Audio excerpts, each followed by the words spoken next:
So welcome everyone to today's program, Weathering the Storm in Agriculture and How to Cultivate a Productive Mindset. I want to thank you for joining us today. And today we're going to talk a bit about stress and develop some strategies to deal with that stress. And our presenters today are Jesse Ketterman from University of Maryland Extension, and he's an extension educator in family finance and financial capability. And I'm with the University of Delaware Cooperative Extension. I'm Maria Pippidis, and I'm an extension educator also in family finance. One of the things that we know is that agriculture ranks among the most hazardous of industries. And farmers that are at a really high rate for fatal and non-fatal industries, according to the National Institute for Occupational Safety and Health. This rate of injury leads to stress. And according to the Bureau of Labor Statistics, the industry sector that represents agriculture has ranked third in the number and rate of fatal work industry injuries. Farmers and ranchers and other agricultural managers had a fatal work injury rate of about 24 out of 100,000 full-time equivalent workers, and that compares to a rate of about 3.5 out of 100,000 for all workers in all occupations. According to the Center for Disease Control and Prevention, every day, approximately 100 agricultural workers suffer an injury leading to lost work time, right? And in some cases, pay. In addition, farmers often have additional financial pressures as well as issues involving property, weather, animals, and crops. It's important that we all learn how to manage our stress levels and to reduce the effects of unwanted stress. Too much stress can make us more accident prone, and it can affect our health. And we can start by learning to identify common stressors, recognize symptoms of stress, and manage stress. By doing these three things, you can make your workplace safer and live a more fulfilled life. So let's start by defining stress. What is stress? Stress is defined as the need or the demand people confront that is perceived as burdensome or threatening, and it can lead to physical and mental health problems. Of course, not all stress is bad. You know, when we're excited about something like a wedding or a birthday or a holiday, we can feel anticipation, and that helps us get mentally and physically ready for that event. And this type of stress is called eustress. It energizes us. It's what keeps us going during seeding or harvesting time in the life of farmers. However, when we suffer too much stress, and particularly if it is over a long period of time, that is when it's called distress. And prolonged distress can result in severe physical problems, emotional problems, or both. And in many areas, a high percentage of visits to the family physician are due to stress-related illnesses. So one of the things that we sent you and suggested that we print out was a handout that said, "My action plan." And I'm hoping that you printed it out.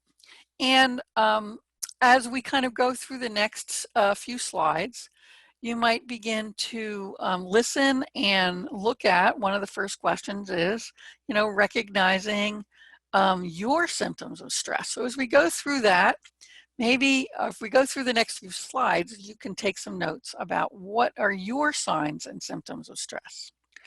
So as you can see here, when we think about signs of stress, we tend to kind of organize them based on signs within the body, the mind, and our actions.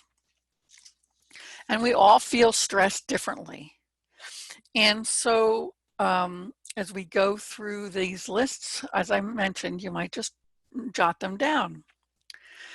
When we think about, body stress, Here are some of the symptoms that show up, right? Headaches, stomach aches, backaches, high blood pressure, high blood sugar, maybe a racing heart. Sometimes it's nausea. When we think about the mind symptoms, we might be thinking about feeling anxious, angry, sad, bitter or resentful, depressed, or maybe even hopeless. On the action side of things, there may be symptoms like not being able to sleep, or on the flip side, sleeping too much. Again, there may be that symptom of not wanting to eat, or for some it may be the opposite and they want to overeat. There may be an increased use of cigarettes or drugs or alcohol. You know, you might break things or yell or throw things. And then sometimes some people just withdraw. I really encourage you to look at this list, and then maybe jot down some of the things that you experience when you're stressed into your action plan. And if you have a hard time thinking about yourself, think about those people who are in your life that you really care about. Oftentimes we're really good at identifying stress in others before we're even able to identify stress in our own selves. So what are some of those root causes? What do you think are some of the stressors that farmers are facing? So here's some of the things that we've come up with, right?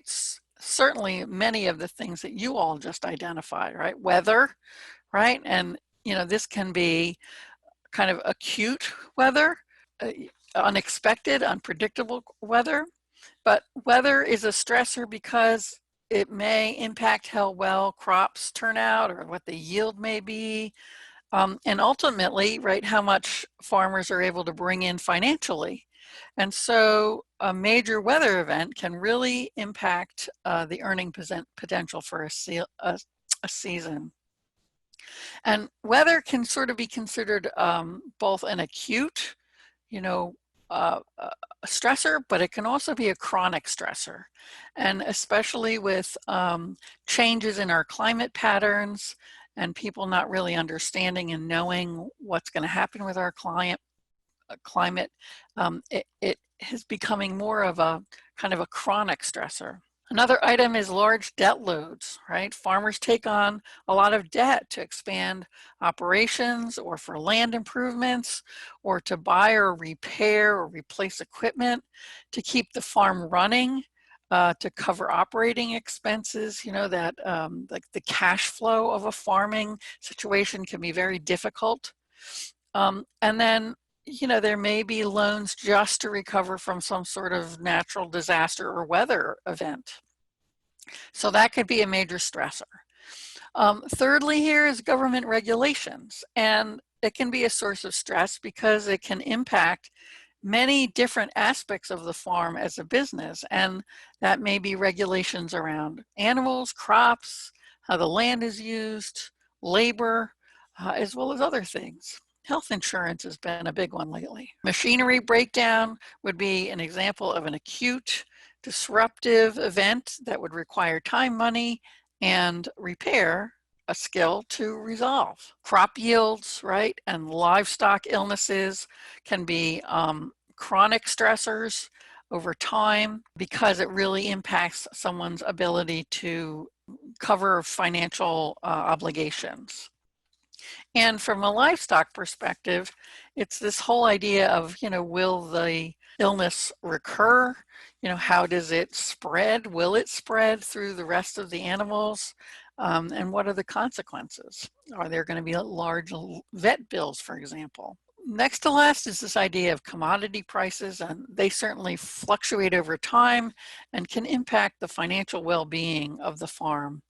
And this can be considered a chronic stressor, especially with all the ups and downs that have happened over the last few years around the trade wars and whatnot. And lastly, we have kind of the disagreements within the family. And oftentimes, the whole family is involved in the farm, either you know, strategically or because they're living there are involved at some level. And so there may be disagreements about important decisions that impact the well-being of the farm or the family. And this can be a chronic stressor if there's, if conversations occur often, or there may be big decisions that need to be made, and then sometimes there may often be issues that may be more of an acute stressor, meaning it's not something that happens all the time, but it's a big decision.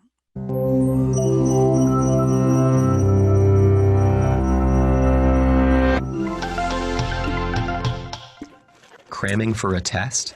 Trying to get more done than you have time to do? Stress is a feeling we all experience when we are challenged or overwhelmed. But more than just an emotion, stress is a hardwired physical response that travels throughout your entire body. In the short term, stress can be advantageous, but when activated too often or too long, your primitive fight or flight stress response not only changes your brain, but also damages many of the other organs and cells throughout your body. Your adrenal gland releases the stress hormones cortisol, epinephrine, also known as adrenaline, and norepinephrine. As these hormones travel through your bloodstream, they easily reach your blood vessels and heart. Adrenaline causes your heart to beat faster and raises your blood pressure, over time causing hypertension. Cortisol can also cause the endothelium, or inner lining of blood vessels, to not function normally. Scientists now know that this is an early step in triggering the process of atherosclerosis, or cholesterol plaque buildup in your arteries. Together, these changes increase your chances of a heart attack or stroke. When your brain senses stress, it activates your autonomic nervous system. Through this network of nerve connections, your big brain communicates stress to your enteric or intestinal nervous system. Besides causing butterflies in your stomach, this brain-gut connection can disturb the natural rhythmic contractions that move food through your gut, leading to irritable bowel syndrome, and can increase your gut's sensitivity to acid, making you more likely to feel heartburn. Via the gut's nervous system, stress can also change the composition and function of your gut bacteria, which may affect your digestive and overall health. Speaking of digestion, does chronic stress affect your waistline? Well, yes. Cortisol can increase your appetite. It tells your body to replenish your energy stores with energy-dense foods and carbs, causing you to crave comfort foods. High levels of cortisol can also cause you to put on those extra calories as visceral or deep belly fat. This type of fat doesn't just make it harder to button your pants. It is an organ that actively releases hormones and immune system chemicals called cytokines that can increase your risk of developing chronic diseases, such as heart disease and insulin resistance. Meanwhile, stress hormones affect immune cells in a variety of ways. Initially, they help prepare to fight invaders and heal after injury, but chronic stress can dampen the function of some immune cells, make you more susceptible to infections, and slow the rate you heal. Want to live a long life? You may have to curb your chronic stress. That's because it has even been associated with shortened telomeres, the shoelace tip ends of chromosomes that measure a cell's age. Telomeres cap chromosomes to allow DNA to get copied every time a cell divides without damaging the cell's genetic code. And they shorten with each cell division. When telomeres become too short, a cell can no longer divide, and it dies. As if all that weren't enough, chronic stress has even more ways it can sabotage your health, including acne, hair loss, sexual dysfunction, headaches, muscle tension, difficulty concentrating, fatigue, and irritability. So, what does all this mean for you? Your life will always be filled with stressful situations, but what matters to your brain and entire body is how you respond to that stress. If you can view those situations as challenges you can control and master, rather than as threats that are insurmountable, you will perform better in the short run and stay healthy in the long run.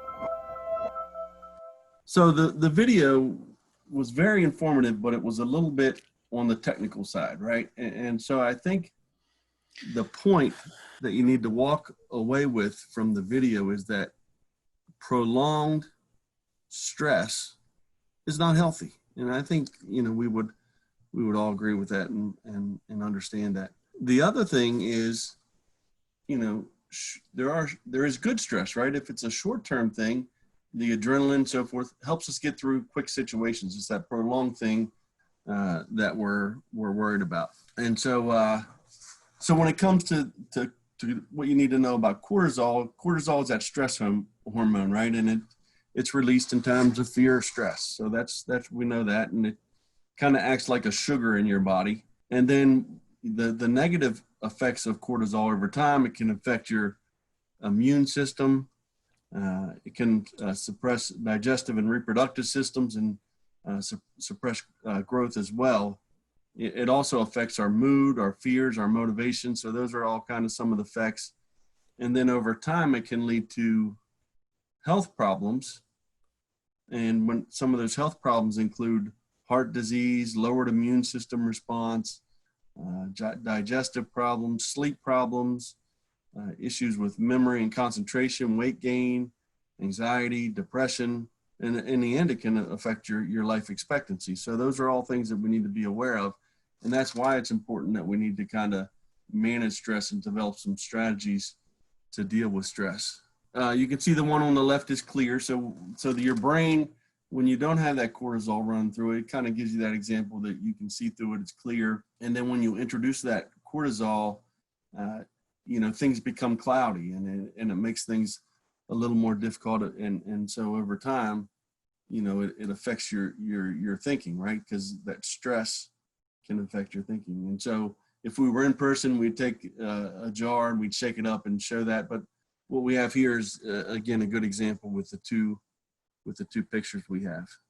So let's shift into effective coping strategies. And so, our coping strategy is kind of like a toolbox, right? And if we only have a hammer, then we're going to treat everything like a nail.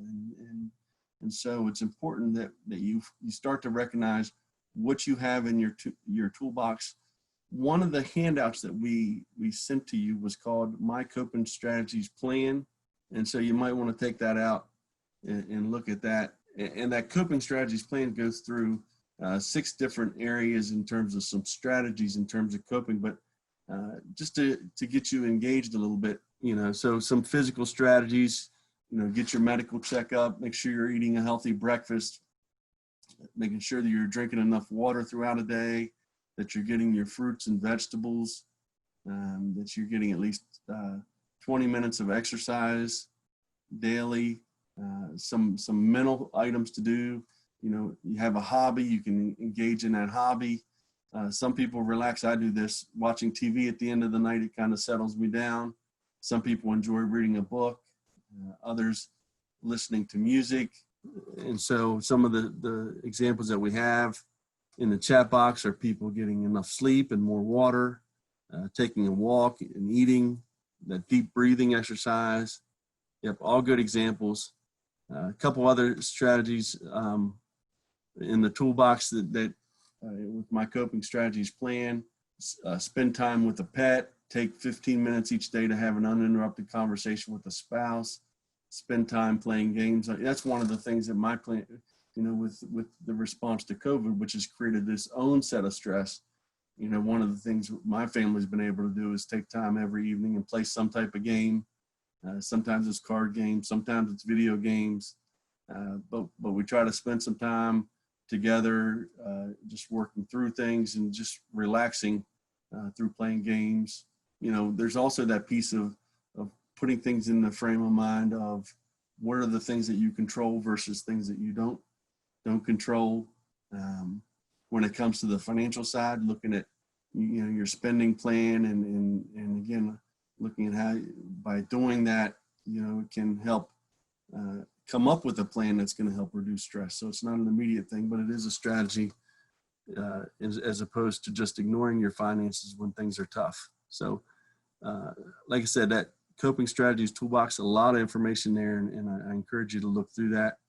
A couple other responses we had is deep breathing and meditation, which are also good things. And we're going to practice that a little bit. So let me get back to the PowerPoint.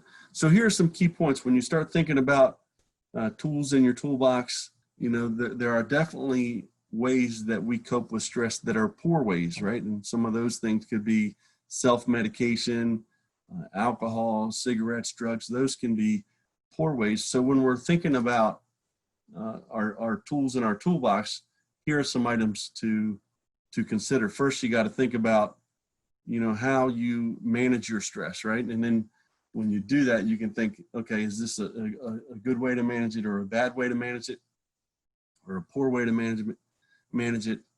Think about matching the strategy you have with the particular need. So not every strategy is going to be effective to your situation. So you got to make sure that when you identify a strategy, it's going to help address that item that's creating stress. You know, brainstorm, again, think about different ways that you can deal with it. Sometimes brainstorming includes talking with others, right? Getting thoughts and ideas from other people. And this is one of the things that can be challenging for farmers, because, you know, for a vast majority of farmers, they are isolated. They work on their farms and don't interact with a lot of people throughout the given day. So taking some time to reach out and communicate with others is also an important step in strategy.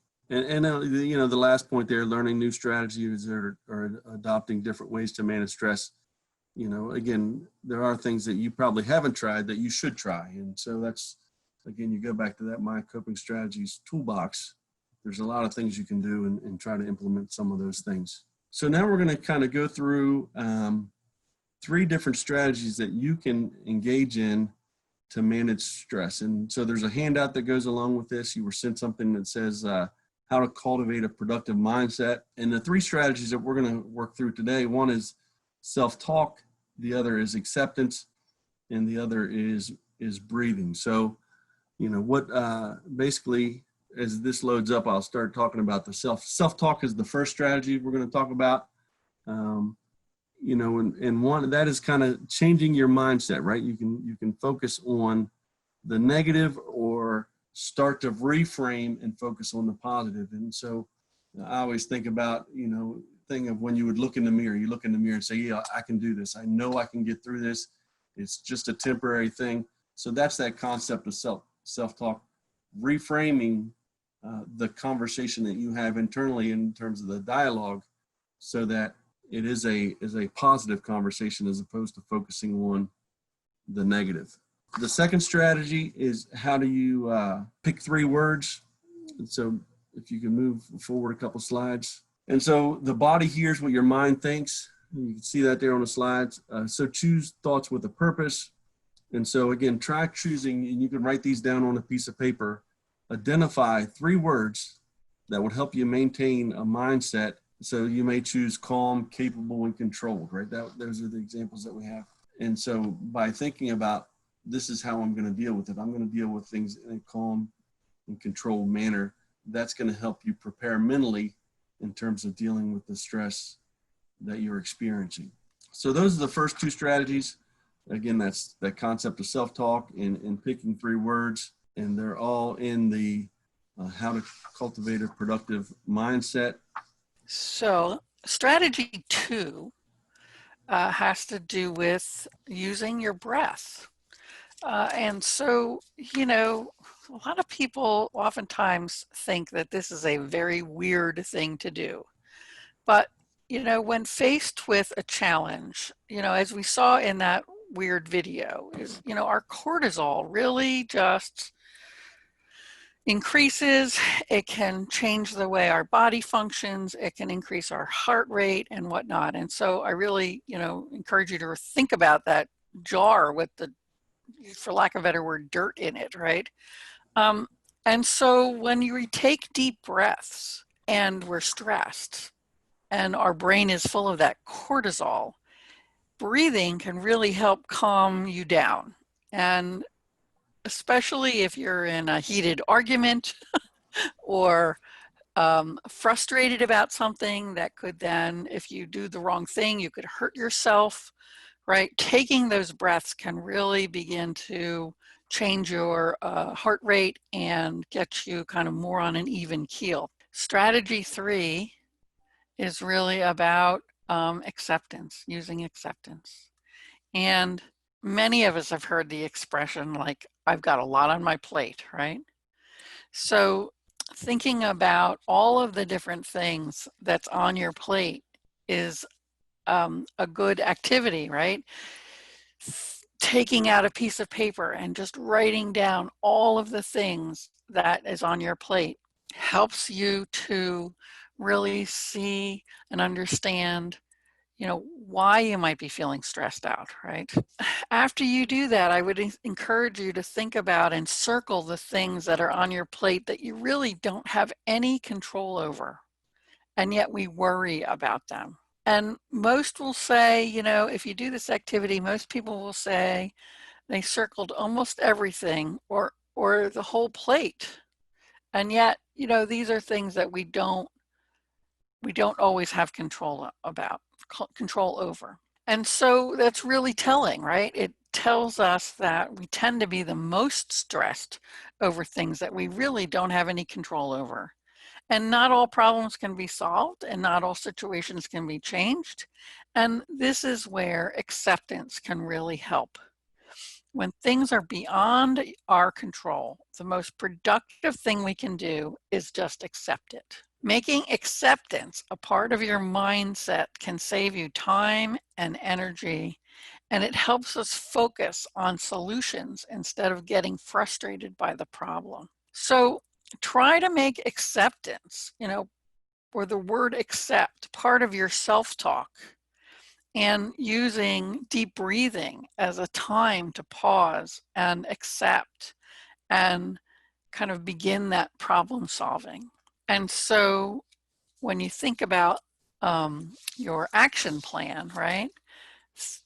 Maybe that is one of the things that you kind of check off on that action plan. Some of those self-care activities that you can use to really help you feel better.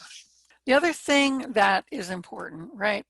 As I said earlier, oftentimes we recognize stress in other people before we even recognize stress in ourselves. And one of the things I know and have noticed with farm audiences is they are some of the most caregiving people.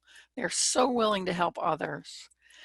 And so we oftentimes want to know, how can we best help someone else? And so one of the things we wanted to point you to is the publication that we sent to you, responding to people who are distressed, right? Or maybe youth that are distressed and how to help them. And so one of the really things that's really important to recognize is that, farmers and suicide is kind of prevalent right now. We're hearing about it in the news, and we want to be grounded about this, and we want to accept that some people are really pushed to the edge and they are having thoughts about suicide. And oftentimes we really don't know what to do or to say. And what our research is really saying is you need to be direct.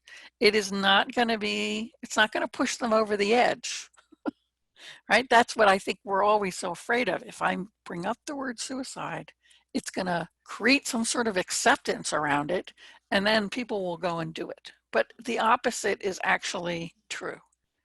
So you might need to know how to ask someone directly about thoughts of suicide.